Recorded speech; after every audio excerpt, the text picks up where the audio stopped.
Tonight, the story of a slave who broke an empire's confidence with nothing but stolen kitchen knives and men who had nothing left to lose. This is Spartacus.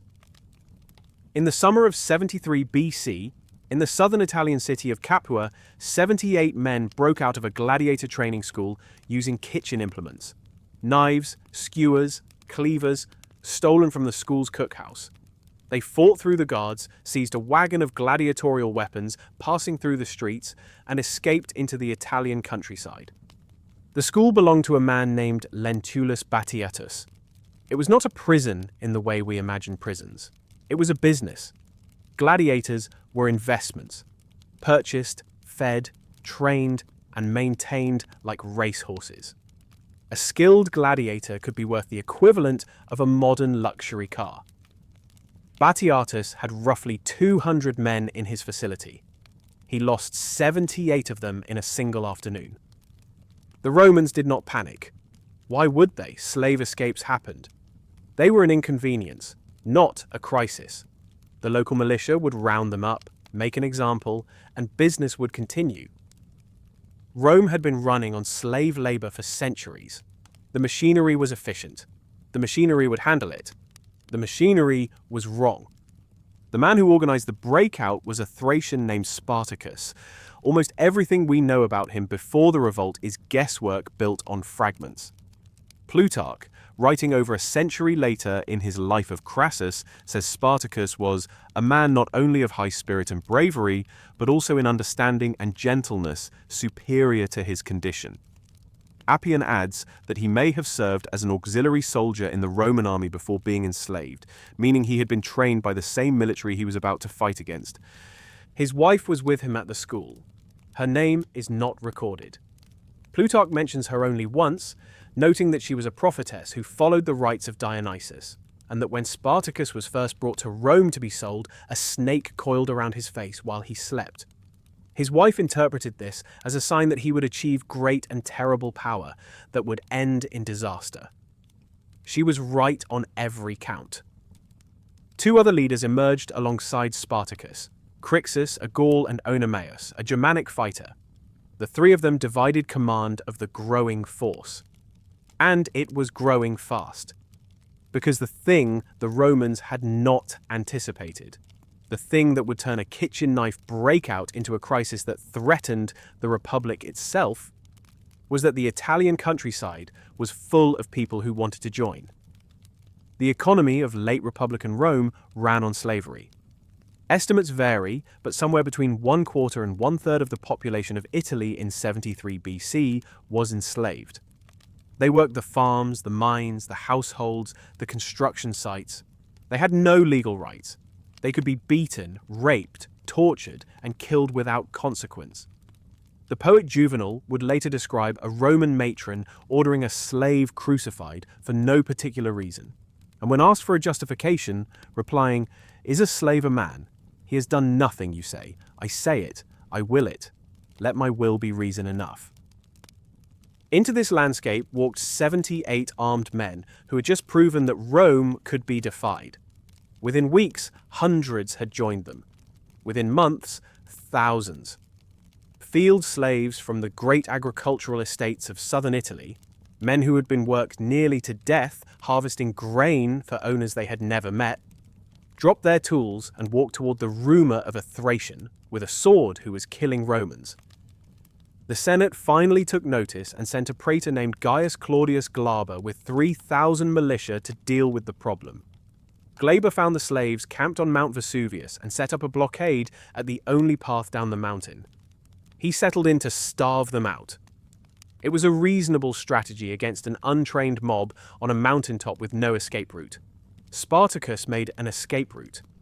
His men cut vines from the wild grapes that grew on Vesuvius's slopes, wove them into crude ropes and ladders, rappelled down the sheer back face of the mountain that Glaber had assumed was impassable, circled behind the Roman position in the dark, and attacked at dawn. Glaber's force was routed. The slaves captured their weapons, their armor, their supplies, and their camp. Rome sent another praetor, Publius Varinius, with a larger force. Spartacus defeated him too, then defeated his lieutenant. then captured Varinius's own horse and his ceremonial lictors fasces, the bound rods that symbolized Roman state authority. A slave was now carrying the symbols of Roman power as trophies. By the end of 73 BC, Spartacus commanded an army that ancient sources estimate at 70,000 to 120,000 people.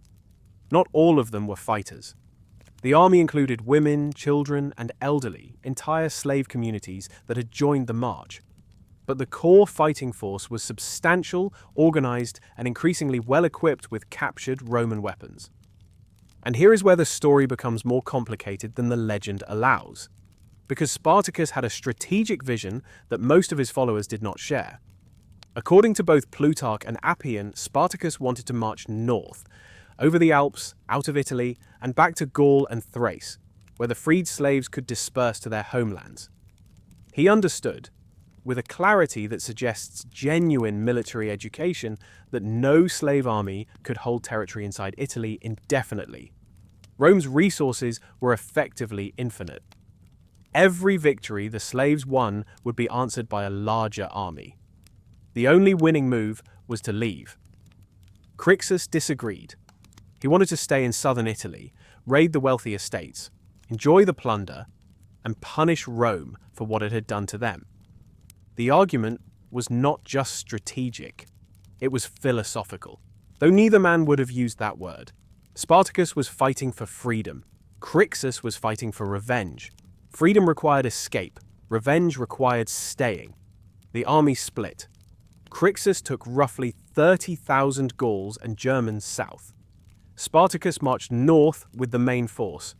Crixus was killed in battle against a Roman army led by the consul Lucius Gellius near Mount Garganus in early 72 BC. His entire force was destroyed.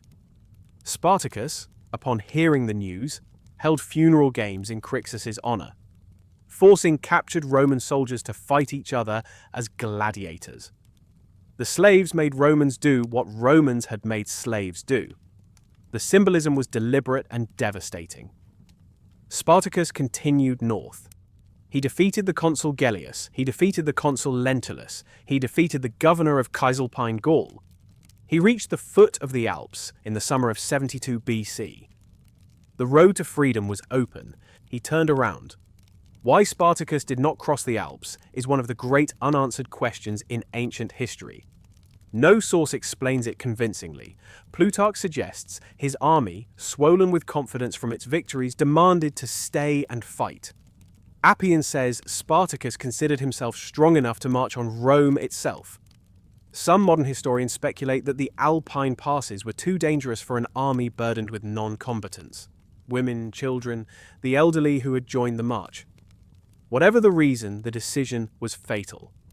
By turning south again, Spartacus committed his army to a war of attrition inside the enemy's homeland that he could not win. He may have known this. He marched south anyway. The Senate, now genuinely alarmed, 2 consular armies destroyed, a slave army moving freely through Italy, property values collapsing as slaves fled their estates, appointed Marcus Licinius Crassus to end the revolt. Crassus was the richest man in Rome. He was also one of the most ambitious, and he saw the Spartacus campaign as his path to the kind of military glory that would put him on equal footing with Pompey, Rome's most celebrated general who was conveniently away fighting in Spain. Crassus took command of 8 legions, roughly 40,000 men, and immediately established a reputation for discipline that made his own soldiers fear him as much as the enemy. When one of his units broke and ran during an early engagement with Spartacus, Crassus revived the ancient punishment of decimation. He divided the offending unit into groups of 10, had each group draw lots and executed every 10th man. The rest were forced to watch. 500 Roman soldiers were killed by their own army. No unit under Crassus's command ran again. Spartacus, meanwhile, had marched to the toe of Italy, the Bruttium Peninsula, modern Calabria, hoping to cross the strait to Sicily, where he planned to ignite another slave revolt on the island's massive agricultural estates. He negotiated with Cilician pirates to provide transport. The pirates took his money and never came back. Crassus saw the opportunity. He built a massive fortification across the narrowest point of the Bruttium Peninsula, a ditch and wall stretching roughly 37 miles from sea to sea, effectively trapping Spartacus's army on the toe of the boot. It was a siege on a continental scale. Spartacus broke through. On a snowy winter night, his men filled a section of the ditch with earth and timber and tree branches, and according to Plutarch, with the bodies of dead prisoners and slaughtered horses, and stormed across. But the breakout cost him. A third of his army was left behind or killed in the crossing. His force was fracturing. Splinter groups under other leaders broke away and were destroyed piecemeal by Crassus's legions. The final battle came in the spring of 71 BC, somewhere in the Silarus River Valley in southern Italy. The exact location has never been identified with certainty. Before the battle, Spartacus did something that every ancient source mentions, and none fully explains. He was brought his horse, presumably the same one he had captured from the Roman praetor Varinius 2 years earlier. He drew his sword and killed it. Plutarch records his explanation. "If I win, I will have my pick of Roman horses. If I lose, I will not need one." He charged directly at Crassus's position. Appian says he was trying to cut through the Roman line to reach Crassus personally, to kill the commander and end the war in a single stroke. He cut down 2 centurions who engaged him in single combat. He fought his way deep into the Roman formation, surrounded by enemies still pushing toward Crassus. He didn't reach him. He was wounded in the thigh. He went down on one knee and continued fighting from the ground, holding his shield up with one arm and his sword in the other until he was overwhelmed. His body was never found. The Romans searched the battlefield and couldn't identify his corpse among the dead. Whether this was because the fighting had been too chaotic, or because his own men had carried him away, or for some other reason entirely, no source records. Spartacus simply vanishes from history. Mid-battle, mid-swing, undefeated in any definitive sense, just gone. 6,000 survivors were captured. Crassus had them crucified along the Appian Way, the main road from Capua to Rome, the road Spartacus's army had first marched down 2 years earlier. One cross every 30 paces, stretching for 130 miles. The bodies were left to rot. They were not taken down. Ancient sources say travelers walked that road for years, passing the remains, and that the crucifixions served as the most effective advertisement for Roman authority ever constructed. And then Pompey arrived. He had returned from Spain just in time to intercept 5,000 slaves fleeing north from the final battle. He destroyed them and immediately wrote to the Senate claiming that while Crassus had defeated the slaves in battle, he, Pompey, had pulled up the war by the roots. He received a triumph. Crassus received an ovation, a lesser honor. The man who had done the work was upstaged by the man who had arrived for the credit. The rivalry between Crassus and Pompey over who deserved recognition for ending the revolt would fester for years and become one of the fractures that eventually broke the Republic. Crassus, chasing military glory to match Pompey's, would launch a disastrous invasion of Parthia in 53 BC and die at the Battle of Carrhae. His severed head used as a stage prop in a Parthian theatre, and end with a grotesque echo of the arena he had once used to punish slaves. There is no philosophical school that claims Spartacus. No Stoic teacher quotes him. No meditation references his name. He left no writings, no speeches, no system of thought. He was a slave who fought, and then he was gone. But the questions his revolt raised are the same questions that every philosopher on this channel has tried to answer. What does freedom actually mean? Is it enough to break your chains? Or do you have to know where to go once they're off? Spartacus reached the Alps. The road was open. He had won. And he turned around, because the people following him wanted something other than freedom. They wanted revenge, or comfort, or the feeling of winning. And those things are not the same as being free. Epictetus, himself a former slave, a man who understood chains in a way that most philosophers never would, wrote in the Discourses, "No man is free who is not master of himself." Spartacus mastered every army Rome sent against him. He mastered terrain, logistics, and tactics that should have been beyond a gladiator's training. The one thing he could not master was the direction of his own march. His army chose for him, and the choice they made killed them all.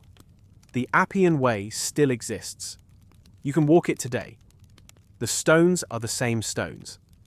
And if you walk south from Rome toward Capua, there is nothing to mark what happened there. No monument, no plaque, no memorial. 6,000 men died on that road, and the road simply continued being a road. That is the difference between the people who build monuments and the people who become the reason monuments are needed. Spartacus got neither. Not a monument and not a marker, just a name that outlasted the empire that tried to erase it. Which, when you think about it, might be the most Roman punishment of all. To be remembered forever by the people you could never defeat.